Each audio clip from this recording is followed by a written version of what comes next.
Welcome back to NBA Cinema, man. So we got to talk some hoops on today. As Patrick Beverley has called out Trae Young, and he ain't going light on him either. And so we about to jump right into it now. Hoop Herald posed a question.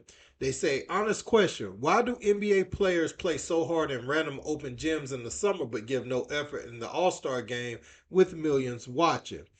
And this is one of Chris Brickley's runs that he has, obviously every summer, and sometimes, to be fair, I've seen the All Stars in there, but in this particular clip, I don't think there's any All Stars present for this run.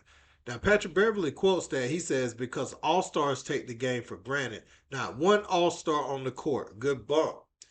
And so Trae Young comes under there and says, relax. Let us speak for ourselves, basically responding to Pat Bev. Now, I do have my theory on why those players that play in the All Star game don't go so hard. But we're going to get into what Pat Bev said, man, because he came in, really going off on Trae Young. Let's peep it. Hoop Herald goes, honest question. Why do NBA players play so hard in random open gyms in the summer but give no effort in the All Star game with millions watching? My response is because All Stars take the game for granted.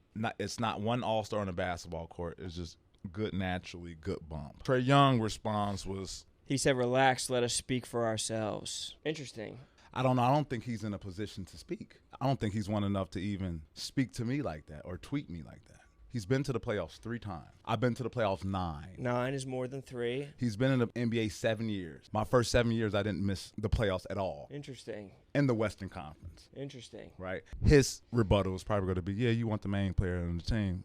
You're absolutely right. But this is why it's a team. I've talked to people who played in Atlanta. They don't want to play there. Why? They don't think he's a good leader. They don't think he's a good teammate. This is not coming from me, motherfucker. This is coming from Joe Blow over here. Trae, you can score all the points you want.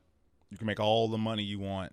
You can have all the leading assists you want. You can do all that. If you don't win, that shit won't matter. If you don't win, when you're retired, they're going to forget your name. Fast, too. So I don't even think he has the wiggle room to talk about, are you not playing hard for an all-star game? You're not like you're playing in the playoffs. So what do you think his point is? I don't know. He's just trying to put himself above you? I think so. Let us speak. What do you mean? Okay, well, let the motherfuckers who played in the playoffs more than 9 years speak to them.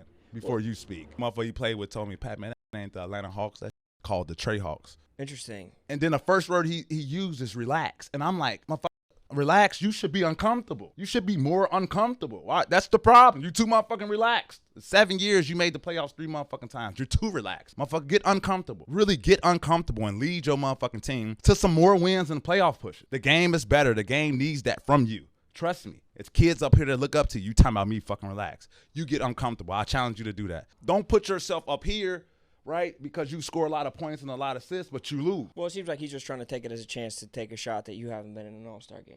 Obviously. But I've been on teams who won 50 games. I don't know what missing the playoff feels like. I have to tell my family every year, Daddy be home in June. I don't know what April and early May in Atlanta feels like. I don't. Knee deep in the trenches. I mean, I think the obvious answer to the actual question is that people are trying to get better in the summertime, and nobody's trying to get better during the All-Star game. They're trying to, just get some a fancy layup. Okay, well, if that's the case, go get MVP every year in the All-Star game. Then I won't say shit to you.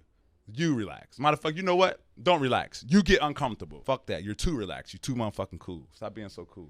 Now, the first thing that's going to be said is Trae Young definitely is one of the main players on his team, and there has been conversations about his shot selection, how many times he puts up shots a game, how quick in the shot clock that he shoots. Now, I don't know what the coaches are telling him or anything like that, but you have to read the game a little better. And I think Trae Young, over the last year or so, has been trying to make an effort, at least in the games I watch, to allow Jalen Johnson, what's the defender name that came from the Pelicans, Dyson Daniels, and those guys to take a step forward.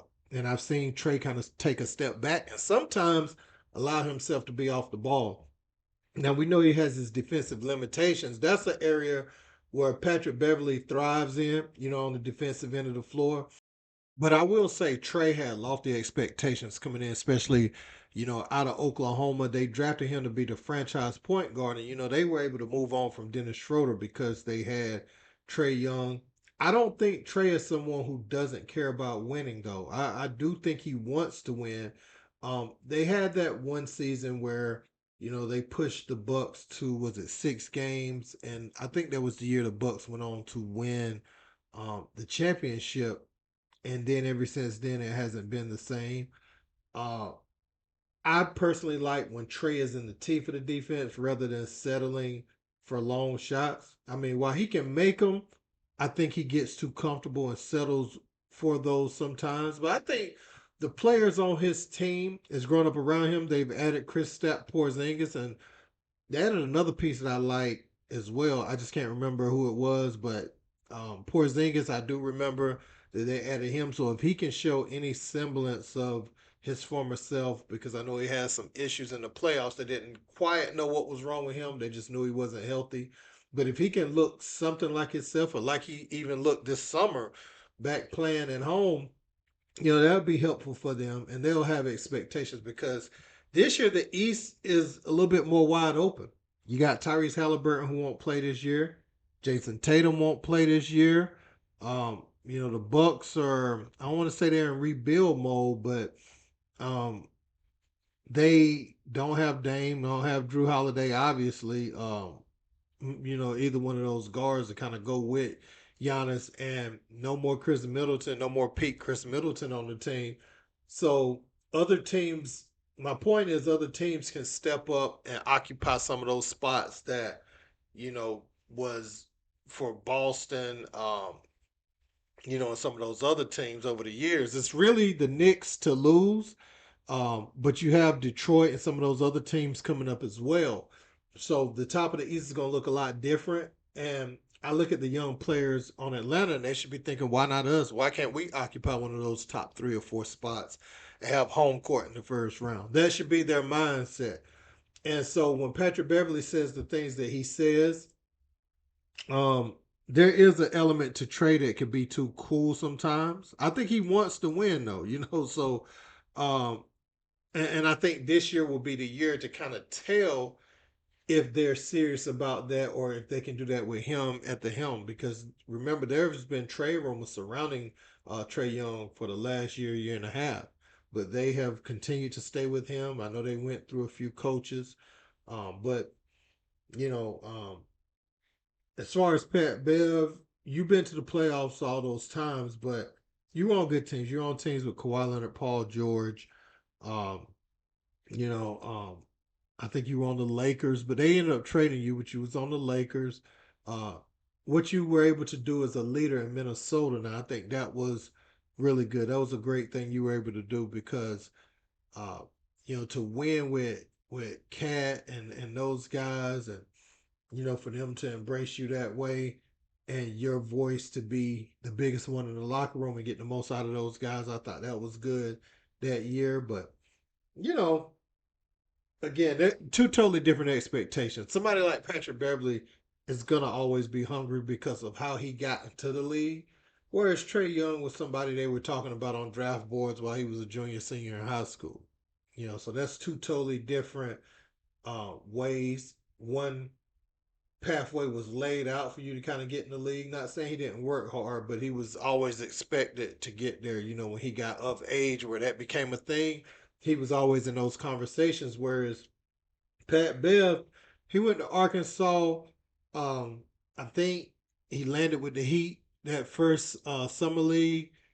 Then he had to go overseas and earn his way back. So just 2 totally different mentalities. But let me know what you guys think in the comments. Don't forget to like, share, and subscribe. Till next time, peace.